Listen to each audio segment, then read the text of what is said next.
Hello, guys. Welcome back to our Concanto 23 channel. And today we have a very important topic that I want to believe is going to be of significance to you because we're going to look at how to navigate through the tough time when all government services have increased at the cost. Like my country back in Kenya, I think this video, I'm making it to some of the colleague and the members of Concanto 23 from Kenya who yesterday were asking a lot of questions to me, and I thought of coming up with this content so that we can learn together. So if you are feeling the pinch, I want to tell you that you don't need to worry, but I believe that it's not the right word to say that you don't need to worry because things have got into at the place that the common citizen are pinned down by the imposed charges for things like national ID. I understand yesterday there was that which has provoked the entire citizen until now, like I was reading somewhere yesterday that things like ID card, which were being given for free, especially for the people who are 18 years and above. But now, because of the government coming up with the new procedure of getting money or raising funds for its function, then they have brought into place that you have to pay 1,000 for you to get the national ID, which is equivalent to $6. And it's a bit hard for some people to get that money for them to go in and get the document that are required. And I remember a friend of mine was telling me that even the cost of replacing that ID in case you lose it, then you have to pay 2,000, which has increased 20-fold because it used not to be such much, and that 2,000 Kenya shillings, which is a bit tough to many people. It's about $12, and raising that $12 to a common mwananchi is something that is so hard, and it's making things complicated. Like marriage, I was looking at the cost of it to get that marriage. A certificate is 100,000 shillings, more than triple the previous amount, while the cost of civil wedding has risen tenfold to around 50,000 Kenya shillings. So the government has also hiked the cost of acquiring citizenship, especially for those people who are not born in Kenya, or the children are not born in Kenya, of maybe, so all this one is becoming more tougher. And when you look at also increasing other costs that you need also to incur, like the food has also, the price has increased, the fuel or the gas has increased. So it's becoming tougher, especially for a common person. But now, what do you do when such thing has happened? Because there is nothing you can do because you still need the services from the government. And but I have a number of tips that I want to share with you, and I want to believe that these tips will help you so that you can navigate through, especially in this tough time. And one thing that I want to tell you is, with all these range of services, I know you are being strained financially, and you're asking yourself, should I leave this country? Should I go somewhere else? And it's really complicated to many people, especially my friends who keep on calling me, telling me, can you help us do this and that, of which it's difficult. But I have some tips that I want to share with you. I want to believe that those tips can be helpful for you, especially when this tough time and all the government services have increased. What do you do? Because you still need those services. Sometimes you can you can say that I don't need them, but the situation comes to a standstill and you're forced that you need those documents when you need the government services. So number one that you need also to look at, you have to stay informed. you have to make sure that you are updated with the latest charges and government services. And when you're updated, where do you get updated? You have to get updated from the website, the government website, and news sources, social media handles, and many other places. You realize that some people that local in the village, they don't know anything that is happening. But it's good for you to get informed, because when you get informed, then you know that I need marriage certificate, or I need ID, or I've lost my identity card and I need this. So you'll start raising money by saving and by doing other source of income for you to get the document, because you are getting the document only once. So you have to get informed.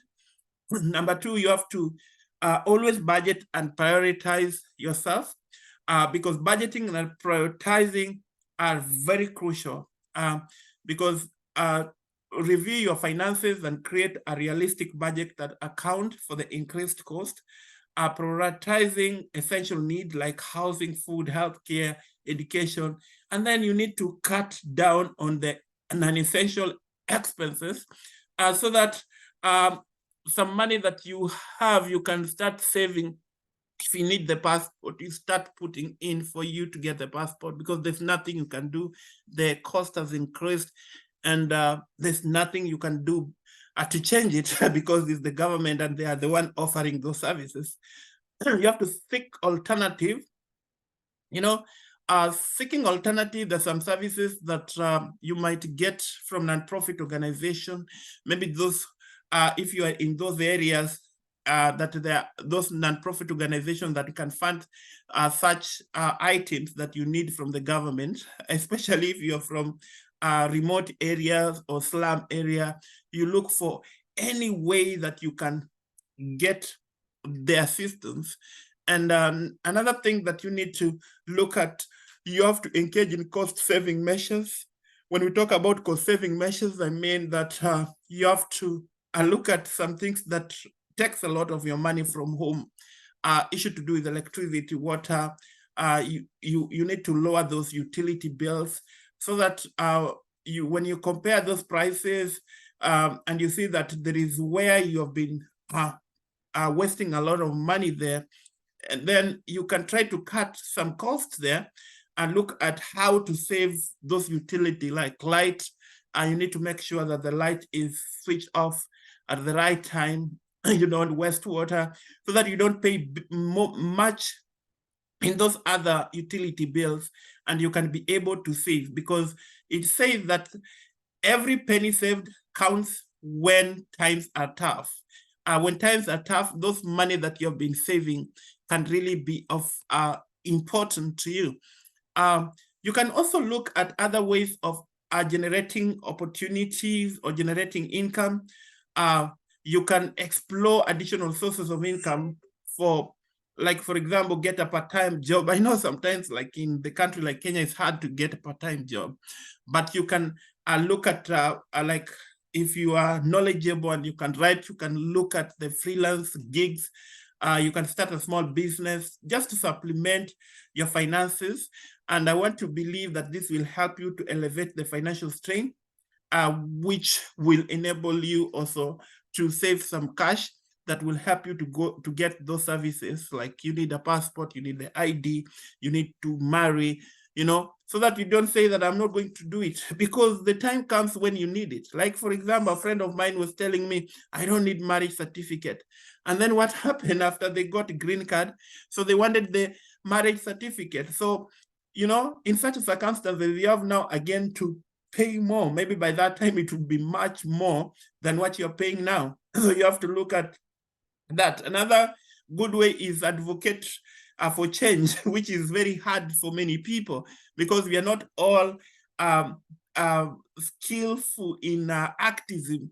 Like the other time, I remember when a group of some people were demonstrating against the cost of living, and you find some people who are not doing that because they fear either to be killed, because a country like in Kenya, when you go to demonstrate, then that can be like a direct ticket. Either you can be hospitalized because of police brutality and many other things.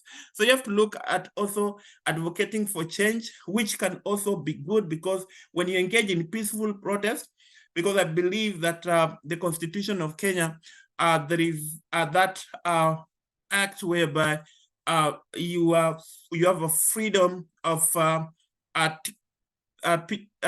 demonstrating, so you have to look at that. So, when you do that, I want to believe everything will be fine. Anyway, today, that's what I wanted to share with you. And I want to believe that is going to be of a significance, importance for you to look at the things that are going to help you, so that at the end of the day, you'll be able to manage your life, because there is no way you cannot do without it. So me as a personal finance coach, I could just advise you that way. But remember to subscribe to our YouTube channel, and you will be also supporting us. And don't forget that every month we have personal finance webinar, and we're working on the personal finance webinar for this month, which will be a great thing for you to learn about personal finance, how to budget and how to use your money. And also remember, don't forget to buy my book, My Pocket Friend Abroad. Is a great book that has all these things that are going to help you. It's a good personal finance tool that's going to help you how to manage your money. It only costs $95 in Amazon, so you can buy it. And if you're far and you see like the cost of shipping and many other things, then you can get the book from google.com and you get an ebook, and that will be supporting us. And I'm telling you, soon also our book, The Power of Money Mindset, will be out, and I want to believe that get prepared to get that copy. It's a bigger book that's going to help you in your personal finances. So follow us in our Instagram and all our social media handles, and you can also subscribe to this channel. And I want to tell you, God bless you. Thank you very much for being part of this channel as a member. Continue subscribing, sharing to your friends, and tell them also to like, share, and subscribe. We will all grow this platform together so that we can learn more about personal finances and how to utilize or use our own money. Thank you, and God bless you.